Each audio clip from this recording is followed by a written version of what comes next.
Hello, this is David, and welcome to Equity Story. Sorry about the videos a little bit late tonight. Just been very busy, obviously, sort of working hard, trying to get these all these trends in, and obviously looking at companies 24/7. But yeah, just having a quick look at the ASX 200, and again, sort of pretty flat day, and as you can see, basically.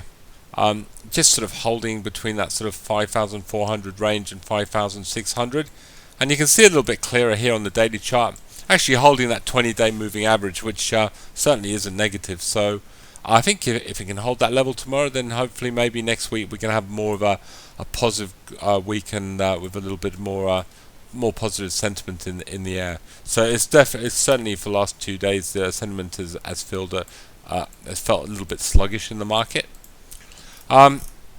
However, we had a really quite interesting day at Equity Story. We had Vitaco with a takeover offer. It's actually, I think, our sort of most underperforming 3-year growth story. So it's good in some ways to see it have a takeover offer. I would like it to be obviously higher than sort of 250, but 225. It's got a dividend. A little bit surprised. I think if you'd bought this stock around 150, 160, 170, I'd be taking profits. It's a possibility this might not go through, and the reason I'm saying it might not go through is I think why sell a company right at the beginning of its most important part of its growth cycle, just as it's going into China. It's a little bit like Blackmores selling Blackmores 2 years ago, 3 years ago. I don't really get it, but we will see. At the end of the day, we'll wait and see, and we'll obviously be watching this closely. But again, I think if you paid obviously around the 150, I'd take some profits, and if you paid a little bit more than that, I'd hold out, because I don't think it might not go through, and there could be a higher bid. So we'll wait and see. But what it did do, it gave a lot of strong sentiment to obviously companies like Blackmores and Bellamy's, and luckily not luckily, the genius of Equity Story, we're actually trending Bellamy's at the time, and bang, I did say yesterday it looked really, really bullish. And I loved the way the chart was moving. It was there yesterday, 2 days ago, and just looked very, very bullish, doing all the right things, and bang.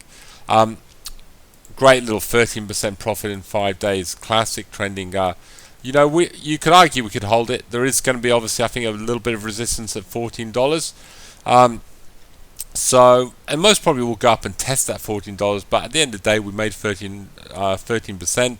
Okay, we gave up maybe 3%, just being on the safe side, but at the end of the day, it's held us really well at Equity Story. Just not being too greedy. If you're too greedy, the market can often come back and bite you. Just having a look, obviously Domino's is looking good. I've got no issues with all the trending stocks we've got on at the moment. I think Domino's is up and looking bullish. Goodman Group looking fine. Burson Group, just absolutely got no issues whatsoever. Looks absolutely great. GHC, what a trend. I think up 3% today, very good. Vocus, no issues, looking good. So VPH, fine, and obviously Car, just looking fine. Like I said, it has come down a little bit, about 2 or 3%. It does have these moves, so you've got to understand when you're trending stocks, a lot of stocks have their own character, and you've got to feel that a little bit. Look at those charts, look at those candles, see how they moved, and basically and look at the story and how the stocks moved in the past. So there's a lot more than in trending than just meets the eye, and I think obviously a lot of the members that have been with me a long time, I think they find it all very, very interesting. I'd just like to say we also had, generally speaking, fantastic news on nearly all the 3-year growth stories doing really well. I mean, APX up again, and BTG, Adasol, all the top stories doing very, very well, and good to see Yowie up 3%, and A2 Milk, it's really starting to kick in again. That looks really, really bullish. We're trending this, and maybe we sold a little bit early, but I'm glad that we hold this in our 3-year growth portfolio. I mean, we have already made 100% on it, and the way this is moving, it's actually looking very, very bullish, and that short-term chart looks absolutely fantastic. I'd just like to say MTR, a little bit, the one that got away, one of the trending stocks, and there's an interesting report, and I've actually put it on the. If you go on Einstein's trending blog, there's a little report about the tourism, the Chinese tourism to Australia, and this is really why we like MTR, and we we are looking at this as a 3-year growth story.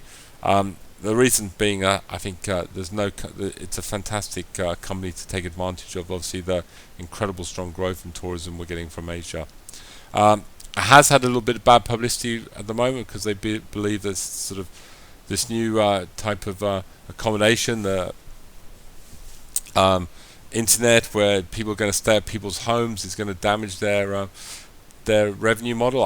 I just can't see that, to be honest with you. I can't see all these people coming from Asia coming to stay with other people. It's just doesn't, for me, it doesn't make any sense. So anyway, I think it'll be interesting. But please go to Einstein's trending blog and read the article, and I think you'll find it pretty interesting. I just like to say we're busy, obviously, looking at different deals, and I thought it was actually tomorrow, but I'm actually off to. I've got a meeting next week with this company. I'll let you know how it goes. Obviously, if we really like it, you'll see us putting it out as a possible another 10-bagger. But this company is called Action Gen, and it's a medical company, and I think it's very interesting. I'm going to find out a little bit more about it. They're obviously looking for the cure for Alzheimer's, and there's very few families I know that haven't got someone or someone they know affected with this obviously terrible Alzheimer's disease. So be really interesting. I think this company is moving into phase 2 trials, so be very interesting to hear what they've got to say, and I'll be obviously letting you know what we think of it. Another company I would like to mention, I have talked about this one before, is Megastar Millionaire, and you can see a little bit of the Megastar Millionaire will host the largest global online talent contest the world has ever seen, pitting musicians, dancers, street performers, visual artists, extreme athletes, and more against each other to win a grand prize of $1 million. Yes, $1 million. Have you got what it takes? We're casting now. Sign up today. So it looks really exciting. Obviously, we're looking at it at the moment and work out their revenue model. But I think I was looking on the YouTube the other night, and when you look at some of these singers that get really sort of a really sort of following, sometimes they can have something like 26 million hits. I think Megastar Millionaire, we are looking at the revenue model, but I think it's got a fantastic potential. And just to let you know, the chart looks really good as well. So for me, that's looks really bullish. It's had a little run up, it's come back, it's hit that sort of shorter term equity story trend line. It looks like it's going to have another bounce up. So Megastar Millionaire, it's another stock we're looking at the moment. So we're obviously all the time looking for ideas and looking at ideas for 10-baggers and 3-year growth stories and companies that have got really good revenue models, because that's the important thing for us. And as soon as we obviously have news and we decide to put it as a story, we'll be sending you out an email. But there are 2 stories we're just looking at the moment, and yeah, sure, please go ahead and do your own research and enjoy them. Anyway, thank you very much for listening to Equity Story, and good night.